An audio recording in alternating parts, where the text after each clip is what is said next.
Total 7 आरोपी थे और आरोपी का कृत्य एक व्यक्ति के विरुद्ध नहीं था, पूरी मानव समाज के प्रति था, भारत की लोकतांत्रिक व्यवस्था और प्रणाली के विरुद्ध था और भारत के संविधान के विरुद्ध था, है ना। और उनका यह कृत्य शहर का सामाजिक सौहार्द बिगाड़ने के लिए एक जघन्य अपराध की परिधि में उनके द्वारा किया गया कृत्य था। न्यायपालिका की गरिमा को प्रभावित करते हुए कोर्ट के गेट से निकलते समय स्वयं अनिल मिश्रा द्वारा अंबेडकर मुर्दाबाद के नारे लगाए गए। इससे प्रमाणित है कि वो भारतीय न्याय व्यवस्था में भी विश्वास नहीं रखता है। अनिल मिश्रा जी जेल से बाहर नहीं आ पाए, वो डरते हैं अनिल मिश्रा के नाम से, इसलिए वो इनको डे टू डे करके कुछ ना कुछ करके इसकी पिटीशन को लिंगर ऑन कराना चाह रहे हैं। आप समझो कि सरकार पूरी तरह से मेहरबान है भीम आदमी के ऊपर और उनके राजनीतिक एजेंडे हैं, और ये हमारे भाजपा के दिग्गी राजा मोहन यादव इसको बर्बाद कर रहे हैं हमारे मध्य प्रदेश कार्रवाइयों को। परसों मंगलवार मैंने कल ही बताई थी आपको, मंगलवार हाँ एक लाइन का पंडा मंगलवार को बाहर। आप सभी साथियों को क्रांतिकारी नमो बुधाय, जय भीम, जय भारत, जय संविधान। मैं रमन जरन और आप देख रहे हैं अध्यात्म पावर। दोस्तों, जैसा कि आप सभी लोग जानते हैं कि बाबा साहब डॉक्टर भीमराव अंबेडकर पर लगातार आपत्तिजनक टिप्पणी करने वाला अनिल मिश्रा व उसके गैंग के लोग फिलहाल इस समय सेंट्रल जेल में बंद हैं।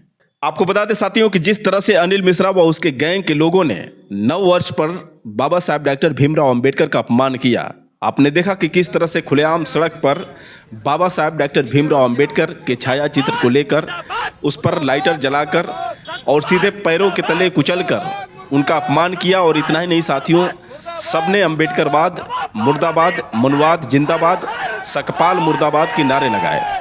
सकपाल नाम जो है आप सभी लोग जानते हैं कि बाबा साहब डॉक्टर भीमराव अंबेडकर का बचपन का नाम था, और सकपाल मुर्दाबाद जो लगातार ये नारे लगा रहे थे। एक इंटरव्यू में जैसा कि अनिल मिश्रा ने ये बताया था कि अंबेडकर जो नाम था सकपाल को उधारी में मिला था, और ये अंबेडकर जो ब्राह्मणों का नाम दिया गया था इसको हम वापस ले रहे हैं। आज से इसको हम सकपाल के नाम से बुलाएंगे, अंबेडकर हम नहीं बोलेंगे, क्योंकि अंबेडकर ब्राह्मणों का दिया हुआ नाम था, इसको उधार में दिया गया था, हमने वापस ले लिया। अब सकपाल का जो नाम है हम ख़त्म कर देंगे। और तरह तरह के जो है इसने इंटरव्यू में बाबा साहब डॉक्टर भीमराव अंबेडकर के खिलाफ आपत्तिजनक शब्दों का इस्तेमाल किया था।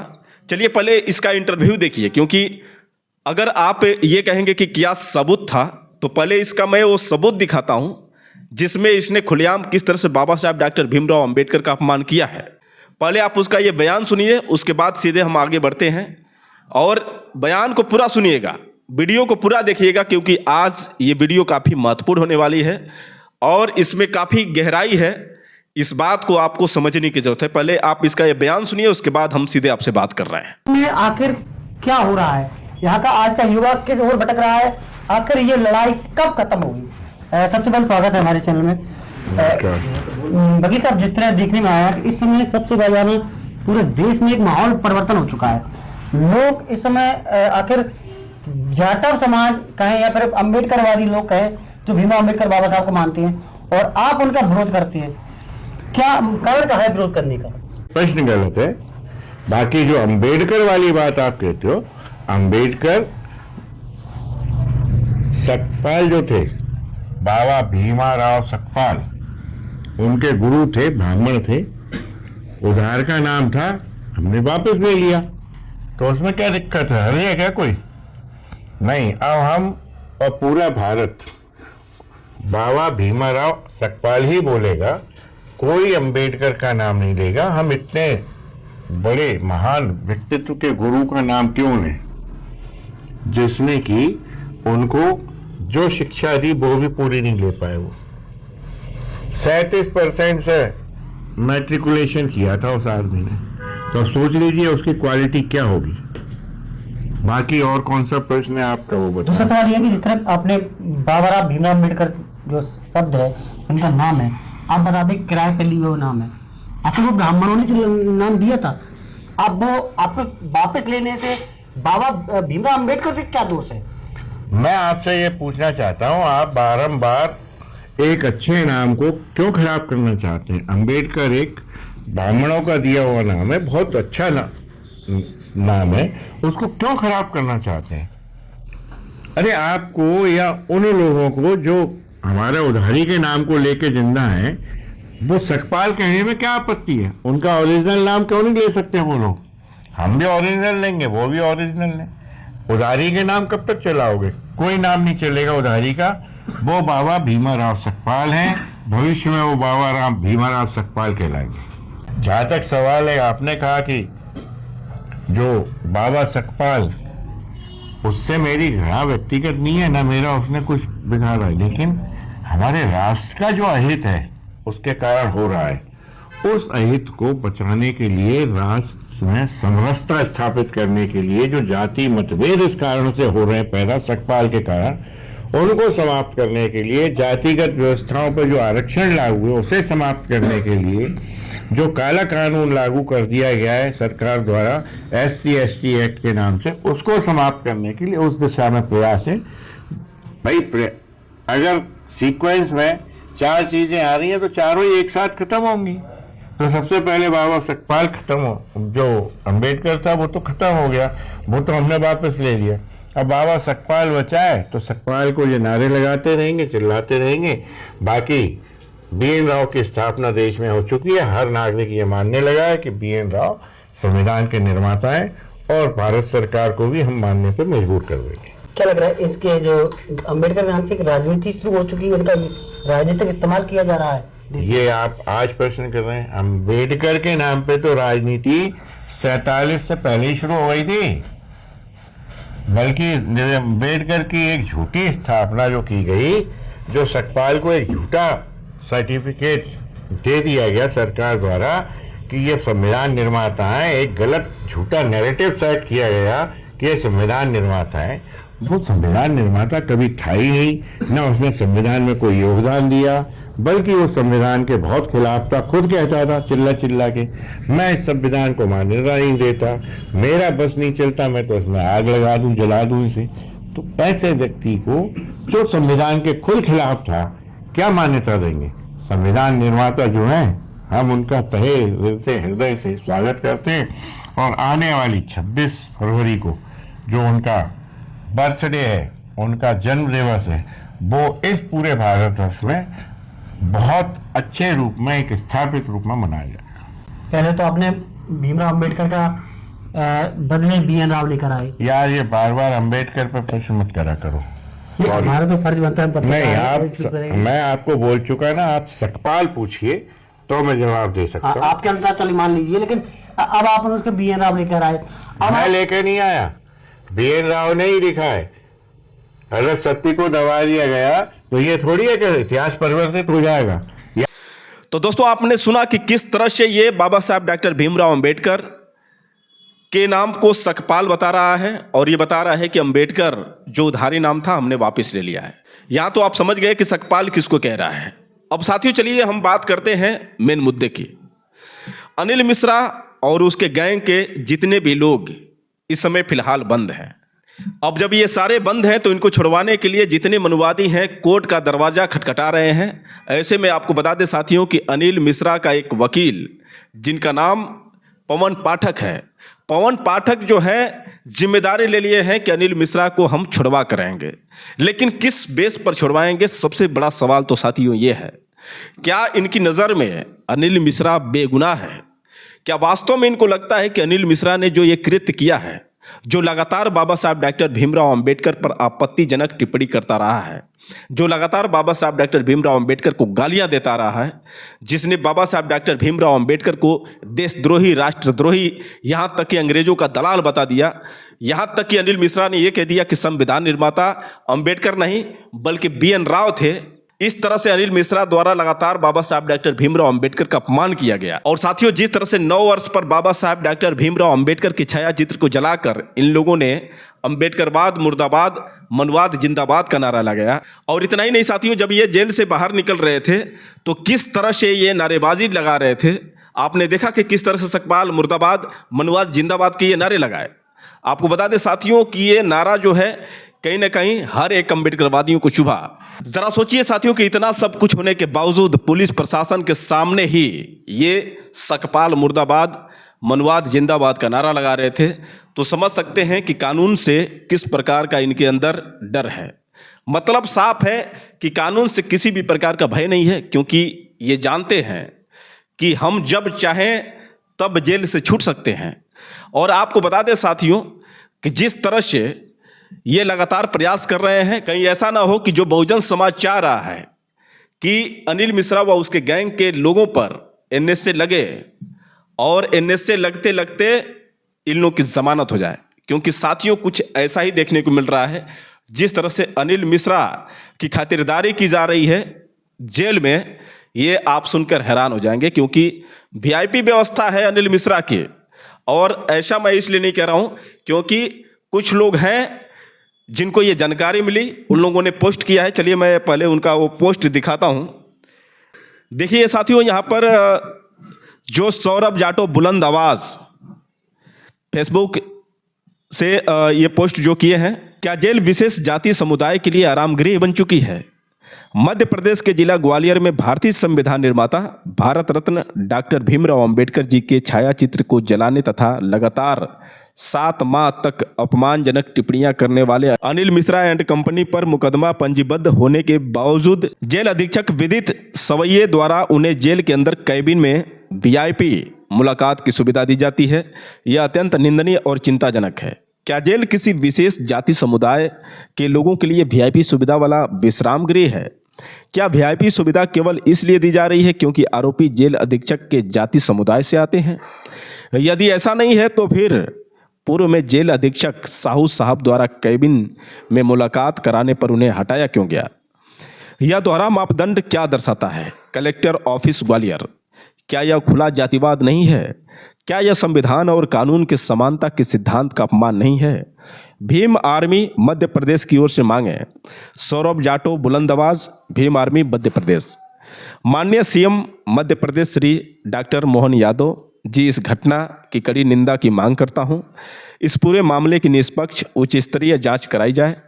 जेल अधीक्षक विदित सवैये को तत्काल प्रभाव से पद से हटाया जाए। भविष्य में किसी भी आरोपी को जाति या प्रभाव के आधार पर वीआईपी सुविधा न दी जाए। संविधान बचेगा तभी लोकतंत्र बचेगा। जय भीम, जय संविधान। तो यहाँ पर सौरभ जाटव बुलंद आवाज की तरफ से पोस्ट किया गया है। एक और जो पोस्ट है इनकी तरफ से आया है, मैं आपको बता दूं। मध्य प्रदेश ग्वालियर हाई कोर्ट के माननीय न्यायालय द्वारा अनिल मिश्र की याचिका पर सुनवाई की तारीख कल के लिए बढ़ा दी गई है। यह लड़ाई केवल एक व्यक्ति की नहीं बल्कि बाबा साहेब डॉक्टर भीमराव अंबेडकर के सम्मान, स्वाभिमान और संवैधानिक मूल्यों की है। बहुजन समाज लीगल सेल के जुझारू वकील और अधिवक्ता पूरी निष्ठा, साहस और कानूनी ताकत के साथ इस संघर्ष को आगे बढ़ा रहे हैं। हम सभी को अपने न्यायिक तंत्र पर पूर्ण विश्वास है। न्यायपालिका का हम सभी हृदय से सम्मान करते हैं। सत्य, संविधान और समानता की यह लड़ाई पूरी मजबूती से लड़ी जाएगी। जय भीम, जय संविधान, बाबा साहेब अमर रहें। तो दोस्तों, आपने सुना किस तरह से सौरभ जाटव बुलंद आवाज की तरफ से पोस्ट देखने को मिला। अब साथियों, आपको बता दें कि अनिल मिश्रा, मोहित ऋषिश्वर, गौरव व्यास, मोहित शर्मा और इसके साथ कुछ और लोग जो थे, इन सब पर एफआईआर जो दर्ज करवाए थे, मकरंद बौद्ध, उनको जान का खतरा है। अब देखिए साथियों, यही से आप गणित समझ सकते हैं। मकरंद बौद्ध जी ने इन 8 पर जो एफआईआर दर्ज करवाई थी, उसी चीज को लेकर अब मकरंद बौद्ध को टारगेट किया जा रहा है। मकरंद बौद्ध को जान से मारने तक की धमकी दी जा रही है। और ये जो खुद है मकरंद बौद्ध लाइव आकर बताए हैं कि मुझे जान का खतरा है। आखिर मुझे क्यों मारना चाहते हैं? कौन लोग हैं जो मुझे मारने की धमकी दे रहे हैं? ये सारी चीज़ें जो है उन्होंने लाइव आकर बताया। पहले आप मकरंद बौद्ध का ये लाइव वीडियो देखिए, उसके बाद हम सीधे आपसे बात कर रहे हैं। सभी सम्मानित साथियों को नमोध्याय, जय भीम। साथियों में आपका अपना भाई बेटा मकरंद बौद्ध। भारतीय संविधान जिंदाबाद, संविधान निर्माता बाबा साहब अमर रहे। साथियों, कल से मुझे कई व्हाट्सएप और कॉल और अनजान लोगों के माध्यम से संदेश आए हैं कि मकरंद बौद्ध जी, आपकी जान को खतरा है। तो इस वीडियो के माध्यम से मैं जिला प्रशासन, पुलिस प्रशासन, बड़े भाई एडवोकेट चंद्रशेखर आजाद जी, भाई विनय रतन जी, प्रदेश अध्यक्ष भाई सत्येंद्र विद्रोही जी, भाई अनिल गुर्जर जी, भाई रविंद्र भाटी जी और समस्त पार्टी के प्रदेश पदाधिकारियों को सूचित करते हुए बताना चाहता हूं कि जैसा कि आप सब लोगों को विदित है, ज्ञात है कि मैं जो अनिल मिश्रा, गौरव व्यास, अमित दुबे और मोहित रेसेसर, इन लोगों पर FIR हुई, उसमें मैं फरियादी हूं। तो साथियों, मुझे मेरी जान का खतरा है। अगर मेरे साथ किसी भी प्रकार की होनी अनहोनी होती है तो उसके जिम्मेदार ये लोग और इनसे जुड़े लोग होंगे। सभी सम्मानित साथियों को नमोबुद्धाय। जय भीम, जय भीम आर्मी। चंद्रशेखर भैया जिंदाबाद, विनय रतन भैया जिंदाबाद। साथियों, मैं आपका अपना भाई बेटा मकरंद बौद्ध। तो दोस्तों, आपने सुना किस तरह से मकरंद बौद्ध ने यह कहा कि हमें जान से मारने की धमकी दी जा रही है। अब साथियों, आपको बता दें कि मकरंद बौद्ध ने एक और वीडियो बनाया जिसमें उन्होंने SC ST पुनः लगाने की बात की, क्योंकि जिस तरह से पुलिस प्रशासन के सामने ही जेल जाते समय ये किस तरह से कानून का मजाक उड़ा रहे थे, सकपाल मुर्दाबाद के नारे लगा रहे थे और किस तरह से मनुवाद जिंदाबाद का नारा लगा रहे थे, इस चीज़ को लेकर मकरंद बौद्ध ने क्या कहा, पहले आप इनकी बात सुनिए, उसके बाद हम सीधे आपसे बात कर रहे हैं। सम्मानित साथियों को नमो बुद्धाय। जय भीम, जय भारत, जय संविधान। चंद्रशेखर भैया जिंदाबाद, विनय रतन भैया जिंदाबाद। साथियों, आप सभी लोगों को ज्ञात है कि जातिवादी वकील अनिल मिश्रा, गौरव व्यास, मोहित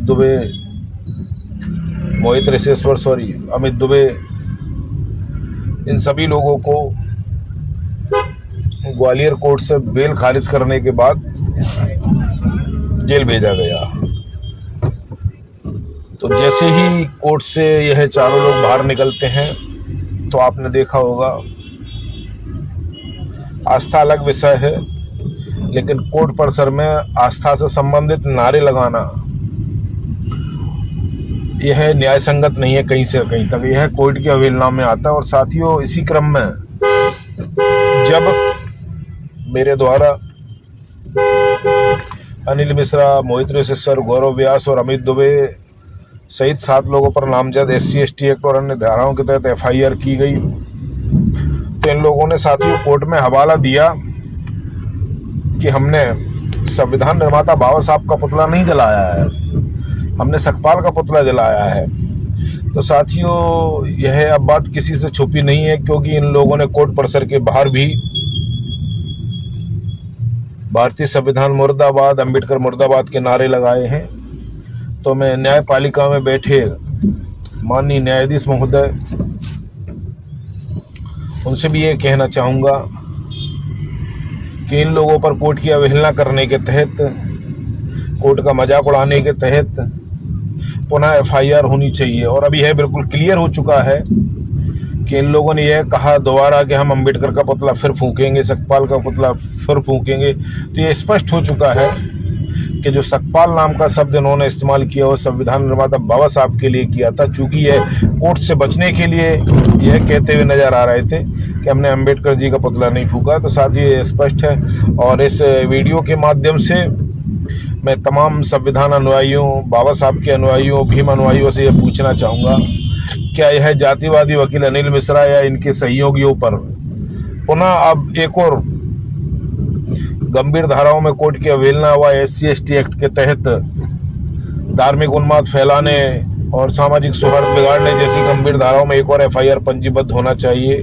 अगर आपको लगता है कि मैंने इस वीडियो में जो बातें रखी हैं सही रखी हैं तो कमेंट्स में ज़रूर बताइएगा। सभी सम्मानित साथियों को नमो बुद्धाय। जय भीम। साथियों में आपका अपना भाई बेटा मकरंद बौद्ध। चंद्रशेखर भैया जिंदाबाद, विनय रतन भैया जिंदाबाद।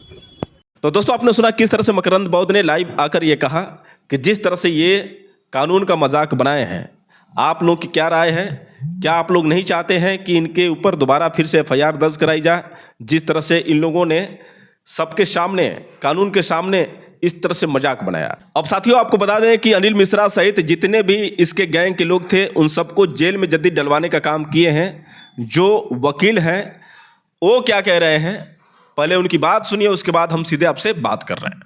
कार को या उसके घर के किसी एडल्ट व्यक्ति को या व्हाट्सएप के माध्यम से जब उनको कॉपी रिसीव हो जाएगी और 24 घंटे में उनके उसके समझ रिसीविंग होना आवश्यक है। जब कॉपी रिसीव हो जाएगी उसके बाद ये प्रकरण सुनवाई में लिया जाएगा। इसमें क्या मामला था और कितने आरोपी बने थे इसमें टोटल क्या? इसमें टोटल 7 आरोपी थे और आरोपी का कृत्य एक व्यक्ति के विरुद्ध नहीं था, पूरी मानव समाज के विरुद्ध था, भारत की लोकतांत्रिक व्यवस्था और प्रणाली के विरुद्ध था और भारत के संविधान के विरुद्ध था, है ना। और उनका ये कृत्य शहर का सामाजिक सौहार्द बिगाड़ने के लिए एक जघन्य अपराध की परिधि में उनके द्वारा किया गया कृत्य था। और दूसरी बात है वो ये है कि वो हम जब रिप्लाई देंगे तब रखेंगे कोर्ट के समक्ष कि कोर्ट के ऑर्डर के बावजूद भी न्यायपालिका की गरिमा को प्रभावित करते हुए कोर्ट के गेट से निकलते समय स्वयं अनिल मिश्रा द्वारा अंबेडकर मुर्दाबाद के नारे लगाए गए। इससे प्रमाणित है कि वो भारतीय न्याय व्यवस्था में भी विश्वास नहीं रखता है। तो दोस्तों, आपने सुना किस तरह से अनिल मिश्रा व उसके गैंग के लोगों को जेल भेजने वाले वकील ने साफ साफ ये कहा कि जिस तरह से बाबा साहब डॉक्टर भीमराव अंबेडकर को लेकर इन लोगों ने नारेबाजी की है, कहीं ना कहीं ये सवाल खड़ा करता है आखिर ये कैसे लोग हैं, इनके ऊपर अगर कार्रवाई नहीं होगी तो ये निरंकुश हो जाएंगे, ये कुछ भी कर सकते हैं। अब साथियों, आपको बता दें कि इसके बाद जो है वकील ये पवन पाठक जी जो लगातार अनिल मिश्रा को रिहा कराने में लगे हुए हैं और किस तरह से हंसते हुए मुस्कुराते हुए ये बात कर रहे हैं, जैसे मालूम पड़ रहा है कि वास्तव में अब अनिल मिश्रा की रिहाई हो जाएगी। तो चलिए बिना देर करते हुए मैं पवन पाठक का वो इंटरव्यू दिखाता हूं, उसके बाद मैं सीधे आपसे बात कर रहा हूं। आज सुनवाई एक्चुअल में आज सुनवाई हुई।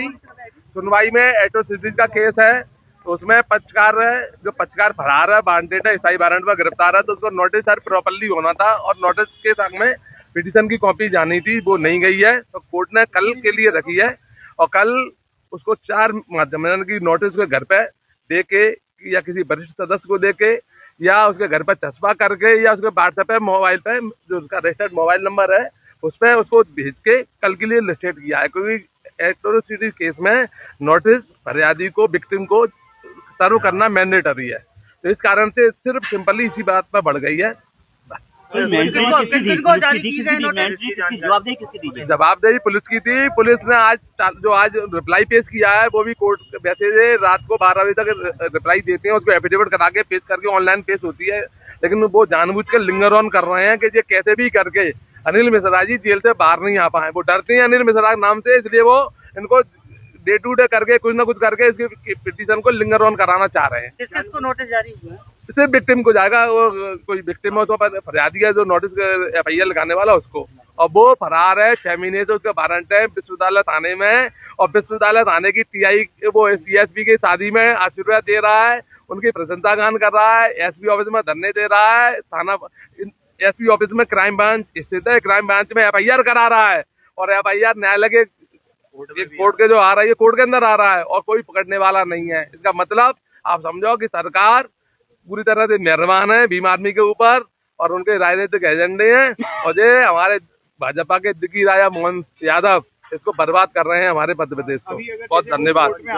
हाँ, हम पकड़ लेंगे, हम तो आप पकड़ सकते हो। फरार आदमी को कोई भी व्यक्ति पकड़ के पुलिस को दे सकता है, थाने में ले जा सकता है, कोर्ट के अंदर ले जा सकता है, आपको सबको अधिकार है। जहाँ भी वो मिल जाए अपन पकड़ लेंगे, पकड़ने के बाद उसको न्यायोचित निराकरण करवा देंगे। इसलिए आपने कोर्ट में आवेदन दिया? आवेदन जरूरी नहीं है, फरार आदमी वहाँ फरार हो, पकड़ ले चलेंगे तुम्हें। पुलिस नहीं कर देखो, जहाँ पर पुलिस अपनी जिम्मेदारी से हट रही है और जनता अपनी जिम्मेदारी निभाती है। जहाँ आपने देखा होगा, जब भी यहाँ कोई देश के अंदर बदलाव आता है वो जनता बदलाव लाती है, नेता बदलाव लाने वाले लोगों में से नहीं है। और ये बदलाव का बीड़ा वकीलों ने उठाया है, हम इसमें उठाने लगा देंगे इनको ऐसी कार्रवाइयों को। हर तो मंगलवार मैंने कल ही बताई थी आपको, मंगलवार। हाँ, 1 लाइन का पंडा मंगलवार को बाहर मीटिंग में शामिल होता है वो व्यक्ति, लेकिन कोर्ट में पेश नहीं होता। क्या लगता है? तो दोस्तों, आपने सुना किस तरह से पवन पाठक ने सीधे तौर पर ये बता दिया है और ये बता रहे हैं कि जो फरियादी है वो फरार चल रहा है। सीधे तौर पर आप समझ सकते हैं कि किस तरह से मकरंद बौद्ध को घेरा जा रहा है, मकरंद बौद्ध को फंसाने की कोशिश की जा रही है। अब इसी बात से आप अंदाज़ा लगा सकते हैं कि कैसे ये लोग हाथ धोकर मकरंद बौद्ध के पीछे पड़ गए हैं। वैसे साथियों, आपको क्या लगता है? आपको लगता है कि मकरंद बौद्ध ने कोई ऐसा कार्य किया होगा जिसकी वजह से इनको पुलिस खोज रही है? आपको लगता है कि वास्तव में अनिल मिश्रा बढ़िया काम किया है जिसकी वजह से इसकी रिहाई होनी चाहिए? अगर वास्तव में आपको लगता है कि संविधान निर्माता बाबा साहब डॉक्टर भीमराव अंबेडकर का अपमान करना देशद्रोह है, तो आप लोग आवाज़ उठाइए और अनिल मिश्रा के ऊपर एनएसए लगे। अनिल मिश्रा हमेशा हमेशा के लिए जेल में रहे। आप सभी लोग जिस तरह से अब तक संघर्ष करते आए हैं, जिस तरह से लगातार साथ देते रहे हैं, इसी तरह से आप लोग साथ देते रहें। और जिस तरह से आप लोग हर एक वीडियो को शेयर करते रहे हैं, ठीक उसी तरह से इस वीडियो को भी ज़्यादा से ज़्यादा शेयर करिए। इस वीडियो को ज़्यादा से ज़्यादा लोगों तक पहुंचाइए ताकि बाबा साहब डॉक्टर भीमराव अंबेडकर का नाम अमर रहे और हमारा संविधान जिंदाबाद रहे। तो दोस्तों, आपको क्या लगता है आप लोग कमेंट करके ज़रूर बताइए। फिर मिलेंगे अगले वीडियो के साथ, तब तक के लिए क्रांतिकारी नमो बुद्धाय। जय भीम।